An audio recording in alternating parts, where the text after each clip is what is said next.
वंदे पुरुषोत्तमम्। वंदे पुरुषोत्तमम्। आज हम जगत जननी श्री श्री बड़ माँ के दिव्य लीला कहानी के बारे में आलोचना करेंगे। शीर्षक है अपूर्व संजोग और ये जयत जननी में किताब से लिया गया है। श्री श्री ठाकुर पुरुषोत्तम के रूप में इस संसार में आविर्भूत हुए हैं एवं इस संसार के सभी तरह की समस्याओं की उपलब्धि करके समस्या और समस्या समाधानी वाणी भी दिए हैं। दाम्पत्य जीवन और पारिवारिक जीवन को सुंदर और सुगठित बनाने के लिए माताओं को आदर्शानुक चलन पर विशेष महत्व दिए हैं। इसी संदर्भ में नारी नीति में जो नारियों के 8 वैशिष्ट्यों की उल्लेख किए हैं एवं अनेक क्षेत्रों में श्री श्री ठाकुर स्वयं उसकी व्याख्या करते हुए बोले हैं कि श्री श्री बड़मा का जो दिव्य जीवन, व्यक्तित्व और कर्मधारा है, इस वैशिष्ट्यों का मूर्त प्रतीक है। मैं और कई लोग श्री श्री ठाकुर के समीप बैठकर परम दयाल के इशारों की भाषा या तात्पर्य जल्दी से समझ नहीं पाते थे, परंतु श्री श्री बड़मा बगल में बैठकर दूसरे के साथ बातचीत में मग्न अवस्था में भी श्री श्री ठाकुर जी के इशारों को समझ जाते थे। ऐसे एक दिन की घटना है। हम लोग श्री श्री ठाकुर के समीप बैठकर उनका अमृत रूपी प्रसंग सुन रहे थे। धीरे धीरे संध्या व्यतीत होकर रात होने वाली थी। घड़ी में उस समय 8 बजा था और पिछले कई दिनों से हम लोग ये देख रहे थे कि श्री श्री ठाकुर ठीक 8 बजे चर्चा प्रसंग समाप्त करके भोग ग्रहण करने के लिए उठ जाते थे। अनेक समय उठने के ठीक पहले सामने जो बैठे लोग उनसे अनुमति लेने की भंगिमा, ऐसे भंगिमा में पूछते थे, अच्छा आप उठे?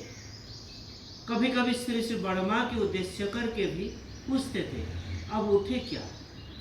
एक दिन श्री श्री ठाकुर ठीक इसी तरह सिर्फ आंखों से इशारा करते हुए श्री श्री बड़मा से पूछे, अभी उठेंगे?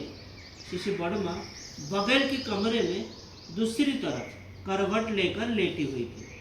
श्री श्री ठाकुर के अनुमति सूचक छोटा सा शब्द जो नज़दीक बैठे थे अच्छी तरह से सुन भी नहीं पाए थे, लेकिन श्री श्री बड़मा उनको ठीक सुनाई दिया एवं बहुत धीरे से उत्तर भी देती बोली, जी उठिए।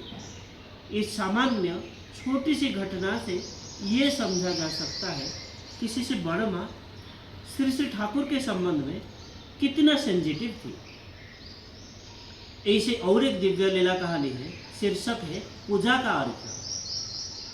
श्री श्री बड़मा पावन आश्रम के प्रारंभ से ही अकेले कई लोगों का खाना बनाकर स्वयं परिवेशन करती थी, जो परिवार परिजन उनके लिए भी स्वहस्त से सेवा करती थी और बाद के जीवन में अशक्त शरीर से भी श्री श्री ठाकुर जी के तृप्ति के लिए स्वयं खाना बनाकर परोसती थी। ये सब कुछ ही था उनके जीवन देवता श्री श्री ठाकुर जी के पूजा का अर्थ। ऐसी असंख्य घटनाएं हैं जिनमें से मात्र कई घटना ही इस पुस्तक में लिपिबद्ध हुई है।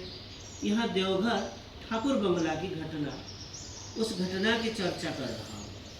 ठाकुर बंगला के शंकरे बरामदे के जो कक्ष है, उस कक्ष में एक दिन मध्याह्न की घटना है और वो मध्याह्न में श्री श्री ठाकुर फिसल कर गिर गए।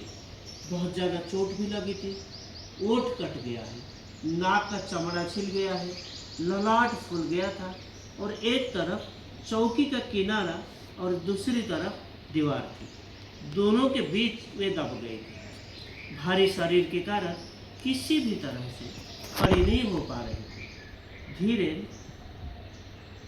धीरेन भुक्तदा वो दौड़ते हुए आए और श्री श्री बड़मा बोली, मुझे जल्दी से उठाओ, अभी तुरंत ठाकुर जी खाने आएंगे।